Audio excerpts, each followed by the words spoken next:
কোন এক স্বনামধন্য সাংবাদিক বলেছে যে বিপ্লবীদের রক্তের কথা বলে একটা অট্টহাসি দিয়েছে। তিনি এই অট্টহাসি কেন দিয়েছেন? কারণ তিনিও এই জুলাই আগস্ট গণঅভ্যুত্থানের উত্তাপটি বুঝতে পারেনি এবং এই অট্টহাসির মাধ্যমে তিনি যে কুলনেস দেখিয়েছে, এই কুলনেস দেখানোটাই ওনার কাছে স্বাভাবিক মনে হয়েছে। কারণ এই উত্তপ্ত রাস্তায় যদি সরকার নেমে এসে শপথ নিত, তাহলে হয়তো বা এই উত্তাপটি বোঝা যেত। এই যে ঐক্যমত কমিশন যেই এটি বানিয়েছে, সেখানে যদি শহীদ পরিবারদের প্রতিনিধিকে রাখা যেত, রাখা সম্ভব হয়নি। তার চেয়েও বেশি আমরা সম্মানিত হতাম যদি জুলাই ঘোষণাপত্র যখন তৈরি করা হয়েছে, সেখানে যদি শহীদ পরিবারের প্রতিনিধিদেরকে অথবা আহত প্রতিনিধিদেরকে রাখা যেত। সেটাও সম্ভব হয়নি। আমরা আরো বেশি সম্মানিত হতাম 5ই আগস্টের পরে যখন সরকার গঠন হয়েছে, সেখানে যখন সরকার শপথ নিয়েছে, শপথের নেওয়া যারা শপথ নিয়েছে তাদের সামনে যদি শহীদ পরিবারের কিছু অংশ এবং আহতর কিছু অংশ যদি সেখানে উপস্থিত থাকা যেত, সেটাও সম্ভব হয়নি। তো আমার মনে হয় মানুষ আসলে জুলাই আগস্ট গণঅভ্যুত্থানের যে বিপ্লবের যে উত্তাপটি, সেই উত্তাপটি থেকে বঞ্চিত হয়েছে সেই 5ই আগস্টের পরের যেদিন সরকার শপথ নিয়েছে সেদিনই। কারণ আমাদের ভাইরা রক্ত দিয়েছে, আন্দোলন করেছে রাস্তার, সেই উত্তপ্ত পরিবেশের মাঝে তারা আন্দোলন করেছে। কিন্তু এই বিপ্লবের পরে যে সরকার এসেছে, সেই সরকার শপথ নিয়েছে এসি রুমে বসে। সেই সরকার সেই বঙ্গভবনের এসি রুমে বসে শপথ নিয়েছে। তাদের উচিত ছিল বঙ্গভবন থেকে বেরিয়ে এসে রাস্তার মধ্যে অথবা শহীদ মিনারের মধ্যে শপথটি নেওয়া। তাহলে আমার মনে হয় এই উত্তাপটি বোঝা যেত। আমরা কয়েকদিন আগে দেখেছি যে কোন এক স্বনামধন্য সাংবাদিক বলেছে যে বিপ্লবীদের রক্তের কথা বলে একটা অট্টহাসি দিয়েছে।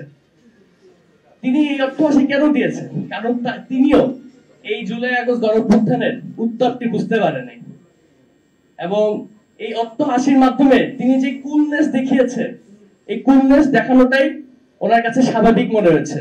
কারণ এই উত্তপ্ত রাস্তায় যদি সরকার নেমে এসে শপথ নিত, তাহলে হয়তো বা এই উত্তাপটি বোঝা যেত। তো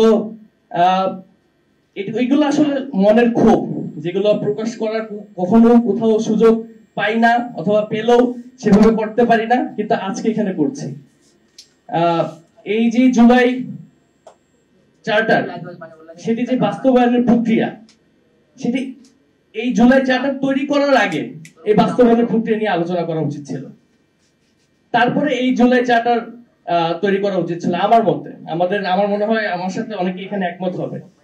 কারণ আপনি যদি নাই জানেন এটা বাস্তবায়িত কিভাবে হবে, তাহলে এটা বানিয়ে লাভ কি? যেহেতু এখন একটা প্রসেসে এসেছে এবং এটি তৈরি হচ্ছে, তার জন্য সাধুবাদ জানাই। এবং আমার এখানে এনসিপির পক্ষ থেকে, জাতীয় নাগরিক পার্টির পক্ষ থেকে 6টি স্টেপ দেওয়া হয়েছে বা 6টি পদ্ধতি দেওয়া আছে কিভাবে বাস্তবায়ন করা যায়। খুবই চমৎকার বাস্তবায়ন পদ্ধতি দেওয়া হয়েছে।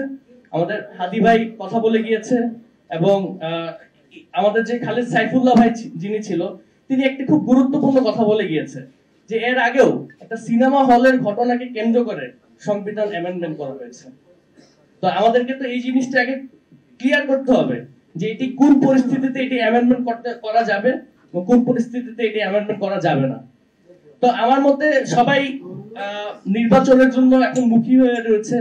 সবাই চায় ক্ষমতার হস্তান্তর হোক বা ক্ষমতার পালাবদল হোক, কিন্তু আমার মতে জুলাই চার্টার নিয়ে সর্বপ্রথম একটি গণভোট করা প্রয়োজন। এটি নির্বাচনের আগেই করা প্রয়োজন এবং গণভোটের মাধ্যমে জনগণের এই স্বীকৃতিটা নেওয়া প্রয়োজন যে এই জুলাই চার্টারের আসল স্বীকৃতি কি। এই গণভোটের মাধ্যমে যে ফলাফল আসবে, জনগণের মতামত দেওয়ার পরে যে ফলাফল আসবে, সেই ফলাফলের ভিত্তিতে নতুন নির্বাচন হওয়া উচিত এবং নতুন নির্বাচনের যে ক্ষমতার পালাবদল, সেই পালাবদল হওয়া উচিত। কারণ যারা ক্ষমতা নিবে বা যারা দায়িত্বে আসবে, তাদের তো আগে জানতে হবে যে তাদের দায়িত্ব আসার পর তাদের কার্যক্রম কি এবং এই জুলাই চার্টার তারা বাস্তবায়ন তারা কিভাবে বাস্তবায়ন করবে। তো এখানে অনেক সম্মানিত ব্যক্তিগণ উপস্থিত রয়েছেন, অনেক এই জুলাই চার্টার অথবা বাস্তবায়ন প্রক্রিয়া নিয়ে অনেক গবেষণা করে এসেছে। এখানে এসে আমি যতটুকু শিখেছি, এই জুলাই চার্টার গঠনের পুরো প্রক্রিয়া আমি অনলাইন বলেন, সোশ্যাল মিডিয়া বলেন, দেখে আমি অত কিছু শিখতে পারিনি।